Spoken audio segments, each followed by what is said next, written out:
Hi, everyone, and welcome to the Nevada Child Seekers virtual classroom. Today's subject is Internet Safety for Teens. This program is brought to you by NetSmartz, which is a program created by the National Center for Missing and Exploited Children. I am your host. My name is Margarita Edwards, and I am the Executive Director for Nevada Child Seekers. Thank you so much for clicking on this page. Let's get to it. So this is not just another internet safety presentation. What you're about to learn could save your life or someone close to you. We're about to deal with some very serious topics. Using the internet safely and responsibly is important because it's such a big part of our lives. What are some of the things that you guys like to do while online? Think about it. Social media, watching YouTube, Netflix, Hulu. If you really think about it, everybody is online. First, you have to know which behaviors can put us at risk. For example, sending mean or rude messages, sharing inappropriate pictures through online posts or text messages, talking about adult subjects, yes, even like sex with people you don't know, can definitely put you at risk. Visiting adult sites is another way that can put you at risk. And something not mentioned here is also the videos and pictures that you like while you are on social media can put you at risk. You ask yourself how?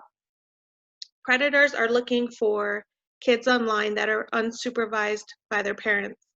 So by engaging in this type of behavior online, it's letting a child predator know that most likely your parents are not watching you or what you're doing online. It can create problems.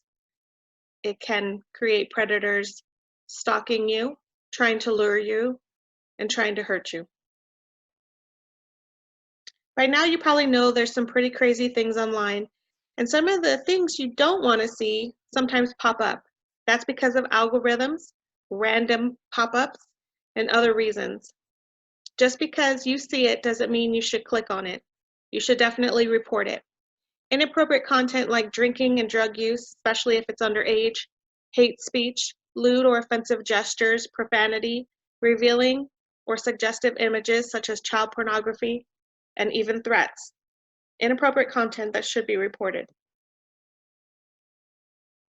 Posting these things online may ruin your reputation, get you into trouble with your parents, school, or even law enforcement, damage future opportunities such as getting into college or getting a job, and also, the thing that is not mentioned, you will become a target for child predators. Defining what information is inappropriate sometimes can be tricky, but here's a good rule to follow. If it can get you into trouble offline, it's probably important that you don't post it online. Ask yourself these questions.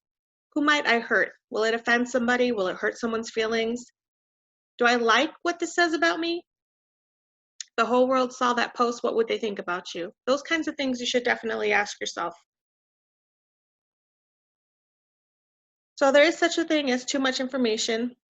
How many of you know people that share information about themselves through social media?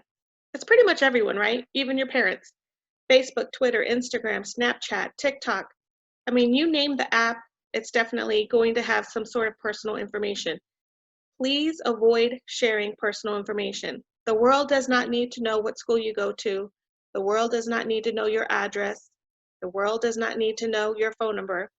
There are people that search online 24 hours a day, 7 days a week for these type of weaknesses in our children's posts, in our teens' posts. And I say they're weaknesses because it's not your fault that there's people out there trying to prey upon you. Once again, look through your profiles. You realize that you actually were posting too much, maybe gave away too much information. If someone is able to find you off of a post, delete that post. Guard your personal information, and it's not that hard to do. Look through your profiles. It's always good to have a different password for each online account. If they all use the same password, then it's easier to hack into. Use privacy settings to limit who has access to your information. Now, these can change pretty often, so don't forget to check back and make sure your information is still limited to the people that you want to see it. Yes, apps can change their private settings at any time. Usually when your phone needs an upgrade or an update, everything has been reset back to public. Definitely double check all of your accounts.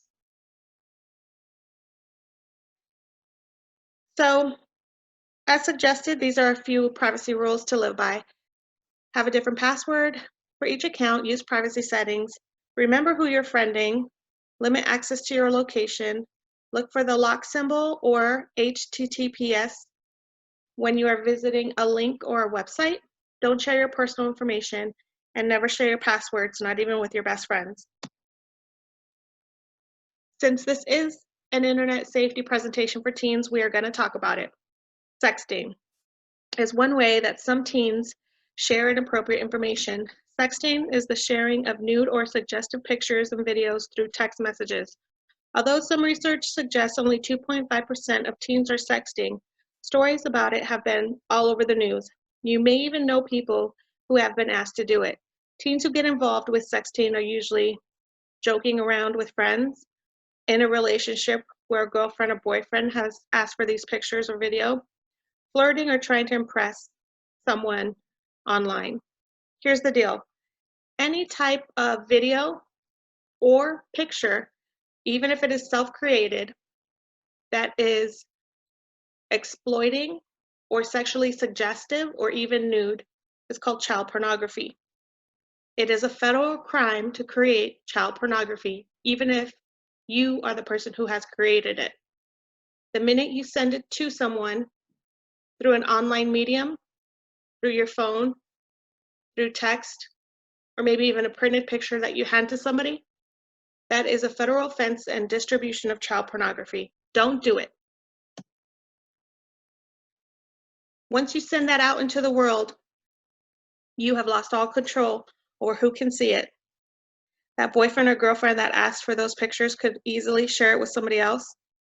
Many times in social media, we've noticed child predators develop online relationships with children just to get their hands on these pictures, and they will use it against you. If anybody's asking you to send pictures, videos, or chat in a sexual manner, report them. Get that child predator offline and allow the law enforcement agencies to deal with them. It all starts with flirting most of the time. Most of the time it starts with suggestive texts, DMs, comments, likes. Then the requests begin. The request for pictures, the request for video, the request to meet up. If you have sent these types of images and want them removed, I will give you that website in just a few more minutes. Once again, don't take images of yourself that you wouldn't want everyone to see. Don't forward anyone else's images either. Don't ask or pressure anyone to share an image. Definitely talk to an adult. What you can do is you can log on to the cybertipline.org, which is the FBI and the National Center for Missing and Exploited Children's website, to remove and investigate child pornography. You'll file a complaint, you'll let them know how old you are, and you'll tell them it was posted without your consent if people are sharing them. And once again, you are the victim and you will be protected. You have the right to say no to inappropriate requests. If the person you're talking to or says that they love you and you're in a relationship with gets upset because you won't send them lewd, nude, or sexually explicit content, definitely rethink your relationship. You can always block or unfriend that person, report the behavior, and talk to someone. Most importantly, talk to someone. Definitely an adult who can get you the help that you need. Now, when inappropriate requests go too far, it turns into what we call grooming, especially if it's from an adult. They will try to flatter you, send you gifts, discuss adult subjects, ask you to keep secrets, turn you against your family and friends, share or ask for revealing images, which will eventually lead to blackmail. There's something more that they want other than those pictures and videos. Sometimes it could even be pictures and videos of your little brothers and sisters. This is definitely something you need to report. Cybertipline.org or your local law enforcement agency. Remember, it is not your fault.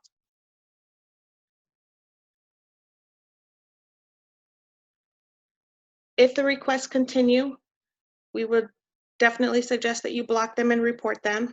Never meet up with them, no matter what they say, and tell a trusted adult. Report anyone who sends you adult images, asks you to send images of yourself, talks to you about adult subjects, or asks you to meet offline. Cybertipline.org. That's the website. Or you could call 1-800-THE-LOST, which is 1-800-843-5678. Cyberbullying. Cyberbullying is when it is created by a hate group towards someone. It can also be posting mean comments online. It can mean photoshopping someone's photo to embarrass them, or simply sharing videos and pictures of that person that maybe they had originally sent to their boyfriend or girlfriend. Recording and posting video fights, spreading rumors and gossip through text messages, stealing someone's identity to create a fake profile. Cyberbullied teens may have low self-esteem, feel lonely, feel lost, be extremely nervous about going online or going to school. Cyberbullying hurts, and words do matter. This is happening to you, even right now, you need to report it. In Nevada, you can go to the Safe Voice app. Once again, in Nevada, you can go to the Safe Voice app, which is Nevada's state website and also app that you can report these types of things, among other things like abuse and neglect, suicidal thoughts, any type of issue that you may be dealing with as a teen.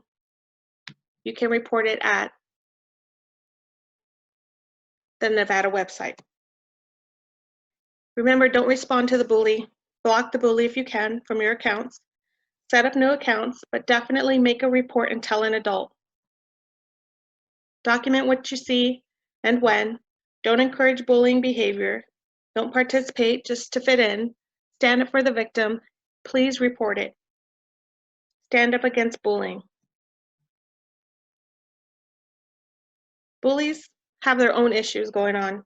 It's usually something else happening in their life that's caused them to be angry. If you are bullying someone, please reach out for help.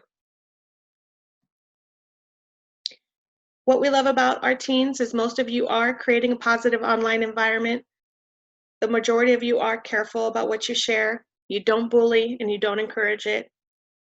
And we would like to thank you all because, like I said, the majority of our teens are making good choices while online. If you want to learn more, go to nsteens.org. There's more videos on there. There's also more presentations. And for our little guys, there's games, comics, and quizzes. Because once again, everyone is online or has an online life. We must keep ourselves safe. Thank you for watching. I hope it was informative. If you do have any questions, you can always give me a call, 702-458-7009. My name is Margarita Edwards. I'm the Executive Director for Nevada Child Seekers. And this program is brought to you by NetSmartz from the National Center for Missing and Exploited Children. Thank you for watching.